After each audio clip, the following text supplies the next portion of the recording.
Hey everyone, I'm going to walk you through the process of what's next in this current project, how to complete some tracing through Gravit, our program that will imitate Illustrator. So what you're going to need at this point, you're going to need your 15 photos laid out neatly on your desk. Take a picture and you're going to send this to yourself on your computer. Once you do that, I have Gravit open. It's linked in our module, designer.gravit.io. I had talked to some people about using Vector, this other software, but I found that Gravit was actually a little bit more technical. So we're going to use that so that we're able to do just a little bit more advanced work with it. So I'm going to go ahead at this point in time to start a new project. I'm going to go to new design. It's going to be for print, so I'll choose my paper size to be letter sized portrait. If you wanted to do landscape, you also could, but I suggest just portrait for the standard imitation of a poster size. And what you're going to do here, you're going to go to File, Import, and Place Image. This will allow you to open up the area or the picture that you are going to be tracing. So I have my 15 photos lined up. I took the picture of them. Your first step so that nothing happens with that picture is you're going to lock that layer by clicking on that lock icon. That means that no matter what happens, you won't accidentally delete or edit that. So there's a certain way I want you to be tracing these. I'm understanding that we have some Illustrator experience coming into this class from Design 1, but uh, using this live trace tool, or the pen tool, we're going to be focusing on both capturing the shape of your objects and illustrating parts of the form where they overlap. For example, if I just traced this pomegranate here, I wouldn't really be able to tell, maybe a little bit from the crown of it, but I wouldn't be able to tell exactly what that was. So your solution, well, there's a couple ways you can do it.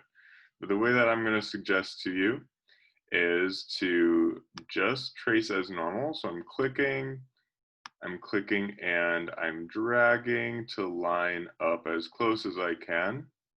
It doesn't have to be perfect, especially because for this, they're already images that they exist in pictures. You're not creating them on your own, so we can be a little less picky. Looks like that's not going to work out for me, so I'm just Control Z to undo. There we go. So I have my first part of my pomegranate. And now I want to go in and capture the crown. So I'm going to toggle my visibility so that I get that out of the way. And then I can zoom in. I'm on a MacBook, so I'm able to zoom just by pinching with my fingers, but on the PC, it would be Control plus, Control minus. And then I can trace, and because these are sharp edges, I'm just going in and giving it a quick little click. This one might not be a hard edge, so we'll give it a little more attention.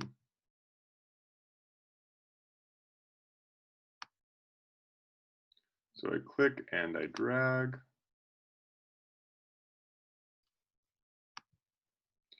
I click on that endpoint if I want to make sure that it's getting rid of that slider that'll curve it on me. And I'm making the decision now that this little bit is a little weird and confusing, so I'm going to omit that.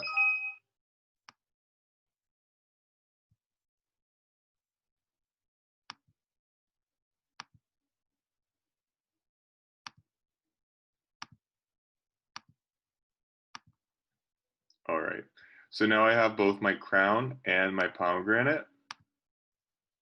Oops, I'm going to just go to the cursor so I can more easily work here. I have the both of them. Now, we're gonna eventually add color to this, okay? But for right now, we're not gonna worry about color because I want you to be focused on just your design first rather than worrying about your design and color at once. But a quick preview is that in the future, what you can do is you can select both by hitting Shift. You can insert a fill color. I'm going to go ahead and just pick some that's already there. Let's do it's black.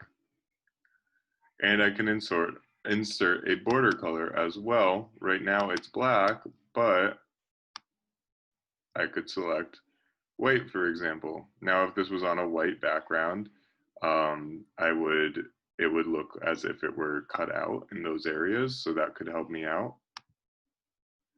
But for now, don't worry about this. This is just your preview of how you could change colors in the future. So the goal is to capture the major elements of all of these photos. In some of them, for example, they're a lot more complicated than others. So for this hand down here, I wanted to show you this as well, because with this hand, and my computer's just going crazy on me right now. Oh, yes, this will happen too. It'll ask you to start auto saving if you don't save it automatically. So when it does, just hit yes. And I had started an example earlier just to test things out, but you can just go ahead and rename it whatever. I'm naming mine Shapes Trace.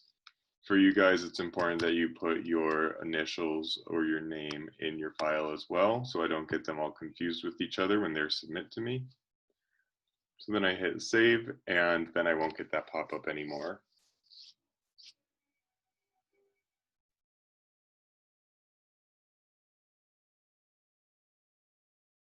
Okay, so it just loaded. I can see that it's named up here. The one that I was just doing, it would not take the underscore, so don't put an underscore in your title. Okay, I just had to rename it. That's why it was taking so long on my computer. So the thing I was going to show you was with this hand over here. Some of that trickiness can be resolved. And let me just use my hand tool to push myself down the page. Some of this trickiness can be resolved through thinking about your layers as if they were planes. So what I mean by that, planes, like here's our picture, and we have the plane of the hand that's closest to you, the thumb. And then we could even have this as a separate plane, the index finger, and the three fingers behind. So what I'm going to do, I'm going to go ahead and just to organize a little bit, I'll take those last two layers of the pomegranate and I will put them in a group by dragging them, by dragging them in here and just naming this pomegranate. So that same thing, I would just want to do that same process with every new layer I create. I'm going in with this hand.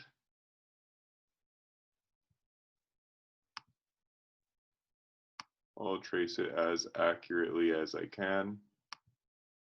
And remember, you're just concerned about the general shape.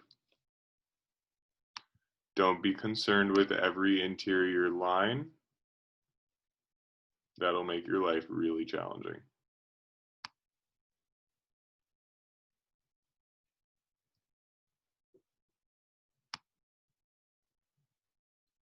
Oh, and I don't want that because I'm seeing that it's adjusting my other part of my layer there. So I'm going to go back. There we go. So I'll do that same thing for all the fingers. And I can just kind of like start my next layer a little bit behind. And that's okay because we can drag them to change the order of what's overlapping what.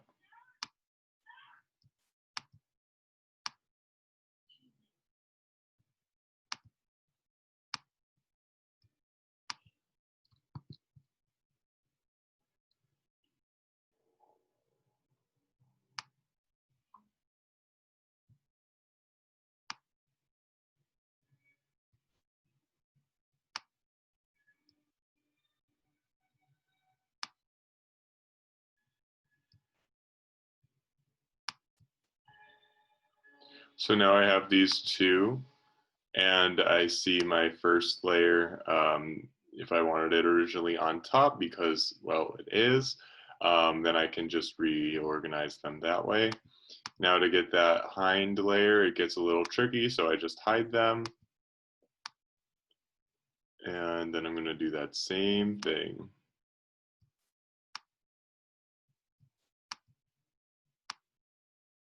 You can also, if you're very familiar with this program already, there's some parts where you may find it to be easiest um, to just create the path and add a stroke to it.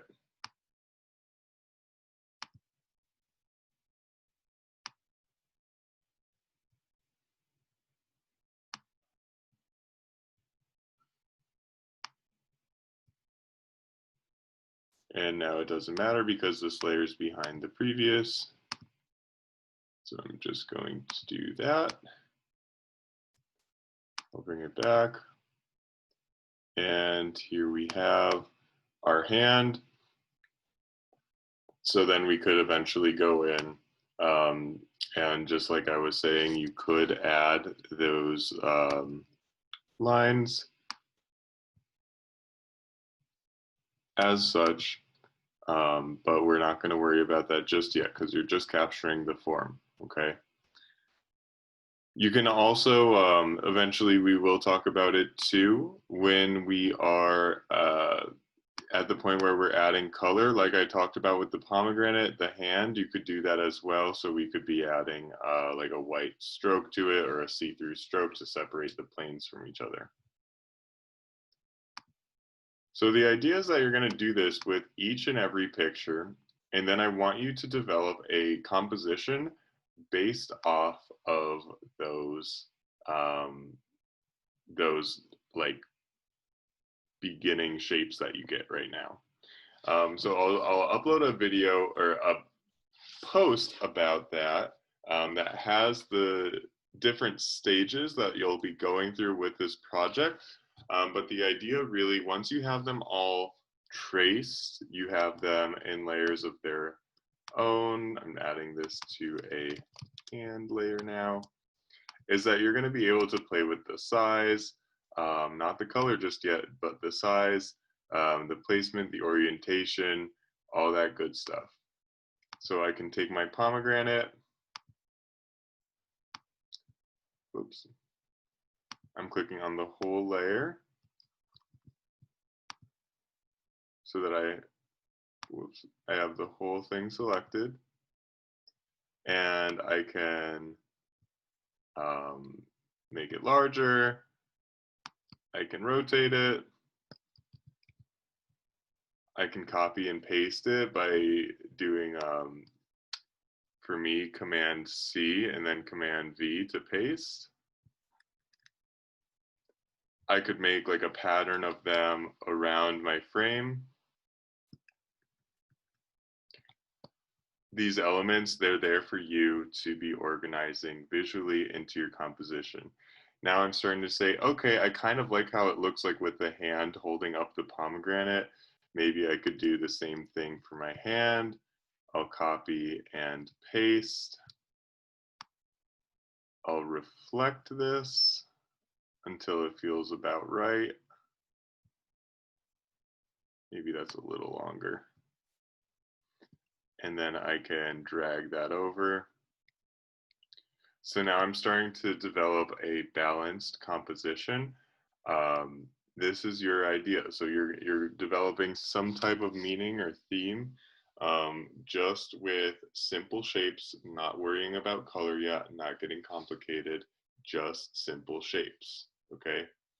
We'll discuss the next steps for this project on Friday. So be prepared with your shapes traced and have some idea of what composition techniques you might like to use, what principles of design you'd like to use and display in your work.